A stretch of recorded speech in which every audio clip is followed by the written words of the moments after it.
Evangelio de nuestro Señor Jesucristo según San Lucas. En aquel tiempo Jesús fue a Nazaret, donde se había criado. Entró en la sinagoga, como era su costumbre hacerlo los sábados, y se levantó para hacer la lectura.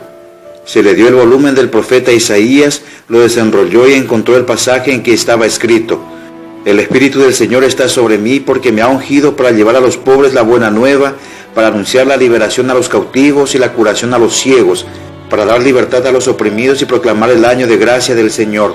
Enrolló el volumen, lo devolvió al encargado y se sentó. Los ojos de todos los asistentes a la sinagoga estaban fijos en él.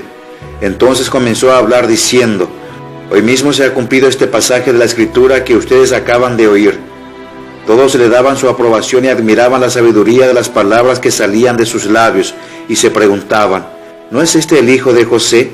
Jesús les dijo: Seguramente me dirán aquel refrán: Médico, cúrate a ti mismo y haz aquí en tu propia tierra todos esos prodigios que hemos oído que has hecho en Cafarnaúm. Y añadió: Yo les aseguro que nadie es profeta en su tierra. Había ciertamente en Israel muchas viudas en los tiempos de Elías, cuando faltó la lluvia durante 3 años y medio, y hubo un hambre terrible en todo el país. Sin embargo, a ninguna de ellas fue enviado Elías, sino a una viuda que vivía en Sarepta, ciudad de Sidón. Había muchos leprosos en Israel en tiempo del profeta Eliseo. Sin embargo, ninguno de ellos fue curado, sino Naamán, que era de Siria. Al oír esto, todos los que estaban en la sinagoga se llenaron de ira, y levantándose lo sacaron de la ciudad y lo llevaron hasta una barranca del monte, sobre el que estaba construida la ciudad, para despeñarlo.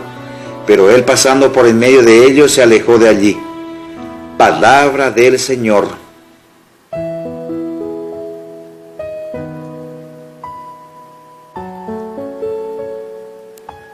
En el Evangelio de hoy Jesús hace referencia a 2 casos del Antiguo Testamento.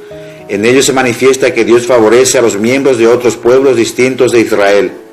Elías es enviado a un territorio extranjero, a una viuda de Sarepta. Por otra parte, se nos recuerda que el profeta Eliseo curó a un leproso que también era un extranjero. Estas palabras de Jesús provocaron una reacción violenta entre los que estaban reunidos en la sinagoga. No obstante, Jesús es redentor de todos sin excepción. Todos somos llamados a la salvación. Esto debe llevarnos a extender el reino de Cristo por todo el mundo y entre todos, sin hacer distinciones. Asimismo, el evangelista nos dice que Jesús se abrió paso entre la multitud que quería despeñarlo. Así nos da ejemplo de que si experimentamos el rechazo de los otros por anunciar el evangelio, no debemos desanimarnos. En esa situación hemos de abrirnos paso como Jesús y salir adelante, con una actitud militante, con un permanente espíritu de lucha y de superación, por amor a Dios. Por último, vemos que la gente de Nazaret admiraba la predicación de Jesús, pero se resistía a aceptarlo como Mesías, pues lo tenían como uno más del pueblo, como el hijo de José. Es que la vida de Jesús era tan sencilla que les costaba ver en él al Salvador. No nos extrañemos de esa actitud de los hombres de tiempos del Señor.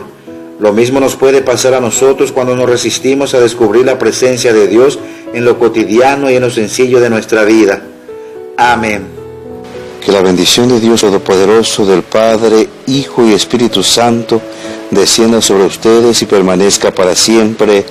Amén. El Evangelio del Día y Comentario con la voz del Padre Rodi Cantero, de los Franciscanos Toro.